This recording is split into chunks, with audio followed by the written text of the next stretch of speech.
नमस्कार दर्शक बंधु आपण समस्त को ओडिशा तंत्र ज्ञान को हार्दिक स्वागत। आज ये भिडियो रे कहबाकू जाउछि केउ साधना करिबा द्वारा धन टंका पैसा गाड़ी बैंक बैलेंस प्रॉपर्टी इत्यादि आसीबा आरंभ हो जिवो। अनेक लोक अनेक तांत्रिक आ गुणिया मानक पाखकू दौड़ती। किए केते प्रकार उपाय बताए, किए केते प्रकार पूजा बताए, किंतु से सबू करने सत्वे मध्य किछि विशेष फल मिले नहीं। गाड़ी भूमि भवन वाहन जमी प्रॉपर्टी ये सबू भाग्य थिले मिले। तेबे किछि लोक कहिबे जे समस्ते तो सौभाग्य नहीं आसी न थांती, सौभाग्य नहीं आसी न थांती।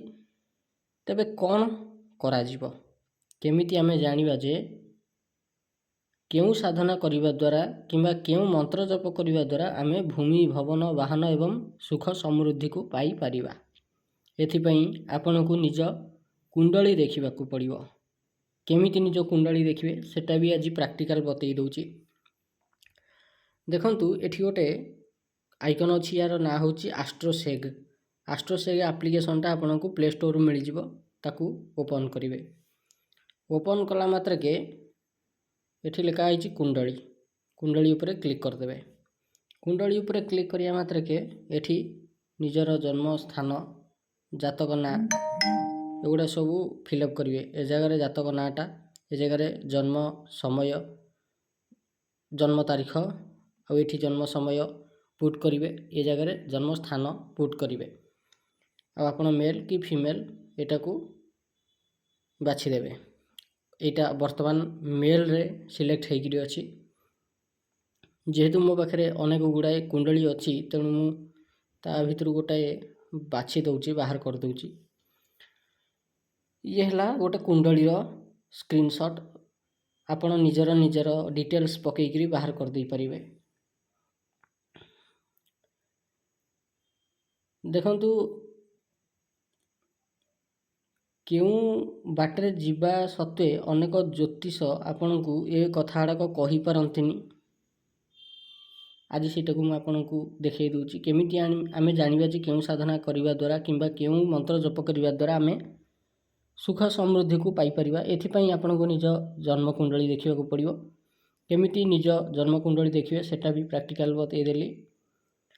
ये जो डिटेल्सटा बाहरिला एठी देखंतु, एटा होची लग्न घर। लग्न घर अर्थात प्रथम घर। एठी जहाँ भी लिखा ही था ना कहीं जो नंबर लिखा ही था, एठी जो ग्रह बसी था किसी फरक पड़ेनी। यही घरटा होची गोटाए, सी होची लग्न घर। या लग्न घर ही कह जाए। कन्फर्म लग्न ये लग्न घर, ये द्वितीय घर, यहाँ तृतीय घर, यहाँ चतुर्थ घर, यहाँ पंचम घर, यहाँ षष्ठ घर, यहाँ सप्तम घर, यहाँ अष्टम घर, यहाँ नवम घर, यहाँ दशम घर, यहाँ एकादश घर और यहाँ द्वादश घर। कन्फर्म। देखंतु लग्न घर, चतुर्थ घर, सप्तम घर, दशम घर, ये जो चारिटा घर या कहती केंद्र स्थान। कुंडली ये है केंद्र स्थान। एठी जो ग्रह बसंतु सी शुभ फल देवे। केंद्र स्थान रे जो ग्रह बसवे से शुभ फल दियंती। कंडीशन से निचस्त न होइथिबा आवश्यक। Concept clear. द्वितीय सूत्र होची कौन? द्वितीय पंचम नवम, इटा हला नवम। नवम याकू लक्ष्मी त्रिकोण कहा जाए। कौन कह जाए? लक्ष्मी त्रिकोण कह जाए।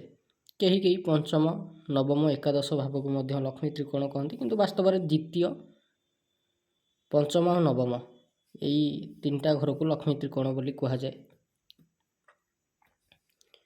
एठी भी जो ग्रह बसवे से निश्चिंत निजर महादशा अंतर्दशा प्रत्यंतर दशा सूक्ष्म दशा प्राण दशा रे शुभ फल दियंती। Concept clear.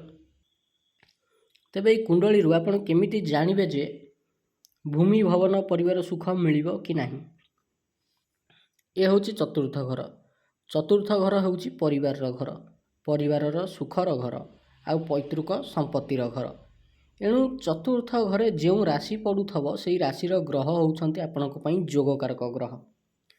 ଧରି ନିଅନ୍ତୁ ଏଠି ଚତୁର୍ଥ ଘର ଏଇଟା, ଏଠି 9 ନମ୍ବର ଲେଖା ହେଇଛି। 9 ନମ୍ବର ରାଶି ହେଉଛି ଧନୁ ରାଶି। ଏଠି ଯେଉଁ ଲଗ୍ନ ଘରେ 6 ନମ୍ବର ଲେଖା ହେଇଛି, ରାଶିକି ଯଦି ଗଣିବେ ମେଷ, ବୃଷ, ମିଥୁନ, କର୍କଟ, ସିଂହ, କନ୍ୟା। କନ୍ୟା ଲଗ୍ନ ଏଇଟା। କନ୍ୟା ଲଗ୍ନ ହେଲେ କନ୍ୟା, ତୁଳା, ବିଛା, ଧନୁ, ଏ ହେଲା ଧନୁର ଘର। ଅର୍ଥାତ୍ ଏଠି ଯେଉଁ ଧନୁ ରାଶି ଅଛି, ଧନୁ ରାଶିର ଗ୍ରହ ଯେଉଁ ସ୍ୱାମୀ ଗ୍ରହ ସେ ହେଉଛନ୍ତି ବୃହସ୍ପତି। ତ ଏଠି ବୃହସ୍ପତି ହେଲେ କେନ୍ଦ୍ର ଘରର ସ୍ୱାମୀ। ତ ବୃହସ୍ପତି ଏ କୁଣ୍ଡଳୀରେ ଭଲ ଫଳ ଦେବା କଥା। ଆଚ୍ଛା, ବର୍ତ୍ତମାନ ଆପଣ ଦେଖିବେ କି ଏ ଘରେ କେଉଁ ଗ୍ରହ ବସିଛନ୍ତି। ଏଠି ବୁଧ ଆଉ ସୂର୍ଯ୍ୟ ଉଭୟ ବସିଛନ୍ତି। ଏଇ ଘରର ସ୍ୱାମୀ ଗ୍ରହ କେଉଁଠିକି ପଳେଇଛନ୍ତି? ଷଷ୍ଠ ଘରକୁ ପଳେଇଛନ୍ତି। Concept clear? ଏ ଚତୁର୍ଥ ଘରର ରାଶିର ସ୍ୱାମୀ ଗ୍ରହ ଯିଏ, ତାଙ୍କୁ ଚିହ୍ନଟ କରିକି ରଖିବେ। ଆପଣଙ୍କର ଏଠି ଯେତେ ନମ୍ବର ଲେଖା ହେଇଥିବ ସେତିକି ନମ୍ବରର ରାଶି କ'ଣ ଆଉ ସେ ରାଶିର ଅଧିପତି ଗ୍ରହ କିଏ ସେଟାକୁ ଆପଣ ବାଛିକିରି ରଖିବେ। ଗୋଟେ ସୂତ୍ର, ସେ ଗ୍ରହଙ୍କୁ ବାଛିକିରି ଏକ୍ସଟ୍ରା ରଖିଦେଲେ। ନେକ୍ସଟ କ'ଣ? ଦ୍ୱିତୀୟ, ଇଏ ହେଲା ଦ୍ୱିତୀୟ ଘର। ଦ୍ୱିତୀୟ ଘରେ କେଉଁ ରାଶି ଲେଖା ହେଇଛି? 7 ନମ୍ବର ଲେଖା ହେଇଛି। 7 ନମ୍ବରଟା ରିପ୍ରେଜେଣ୍ଟ କରେ କାହାକୁ?